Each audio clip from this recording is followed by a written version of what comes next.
Hello there and welcome to this week's vlog. And Sue and I just back from a fantastic week away in the beautiful English Lake District.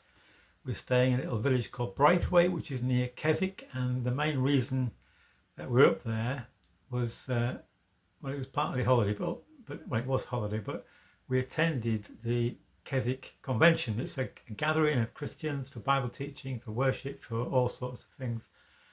All ages there, and Keswick has been going, I think, for 149 years, because next year is the 150th anniversary. We had a fantastic time, not only through being part of the Keswick Convention, but just enjoying the beauty of that part of the world.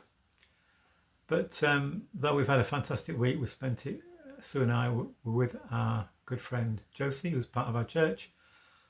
But I have to say that the last 2 or 3 weeks have been quite sad weeks for Sue and I, because we've lost two very good and long-standing friends that died recently.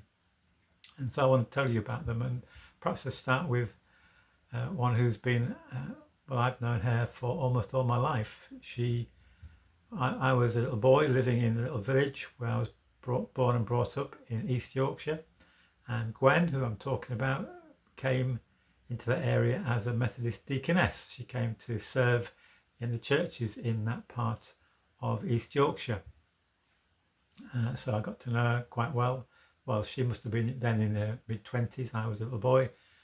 And one of the memories that's just actually come back to me as I've been thinking about Gwen and how I got to know her is that when she came to take services in our village chapel, she often, for the children's address, would use my Teddy, and she would pretend that Teddy would speak to her. And it was great for me, sat in the pew, watching my Teddy taking part in the service and talking to Gwen. One of the terminology or one of the terms that's become well known these days is that of an influencer. And although in my youth, that probably wasn't really a well-known term, Gwen was certainly an influencer of people. She loved Jesus and she loved to help people to discover Jesus for themselves.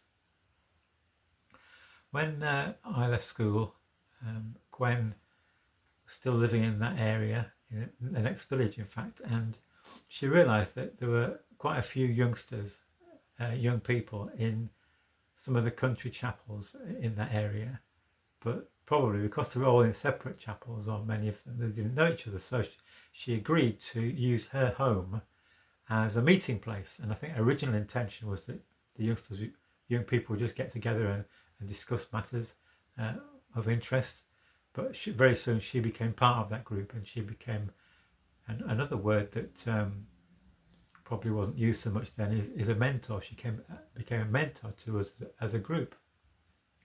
And it just so happened that another person who became part of the same group was a young lady called Sue, who eventually, after much persuasion on my part, agreed to marry me. And we've been married now for, let's say, 46 years. And so we've got Gwen to thank for that. And all through the years, we've kept in touch with Gwen. Sometimes she and her husband Richard, when he was alive, came to visit us when we'd moved around the country. But we've always kept in touch, and our friendship has meant such a lot to us.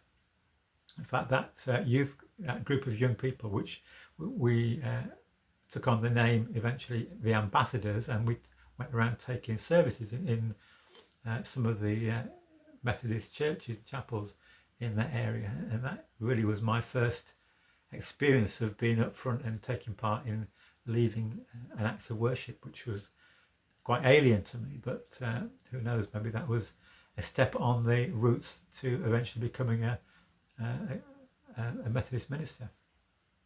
But all through those years, Gwen has been a support and encouragement, a wise counsellor at times, prayer support, and we actually went to see her just a few weeks ago, and it's clear that physically she was struggling, but we still had a good time together, and always shared a prayer before we left. Recently, her illness developed, and we heard a week or two ago that she had died. And sad for those of us left behind. It's not sad at all for Gwen. She knew where she was going. She wanted to be with her Lord and Saviour Jesus Christ. And when our faith is in Jesus, we have the assurance that death's not the end. It's it's a doorway into a new life in God's very presence. And so we give thanks for Gwen. Sue and I really give thanks for the part that she's played in our lives. And for me, I think outside my own family, there is no one who's had a big influence on my life than Gwen. So I really give thanks to God for her.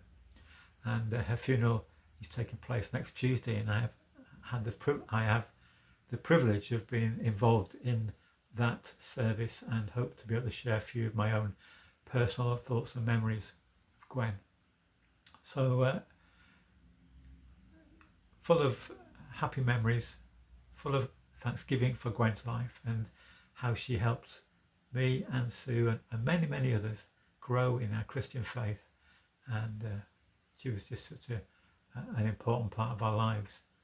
And I'm sure there'll be many there who will be able to share similar stories of how Gwen has influenced them, encouraged them, and how valued she's been. So give thanks for her life, and just rejoice that she's now with her Lord and Saviour Jesus Christ, who she served so faithfully over the years. The other of our friends who died recently, again not wholly unexpected, was a lady called Marjorie, and perhaps I'll speak about Marjorie next time.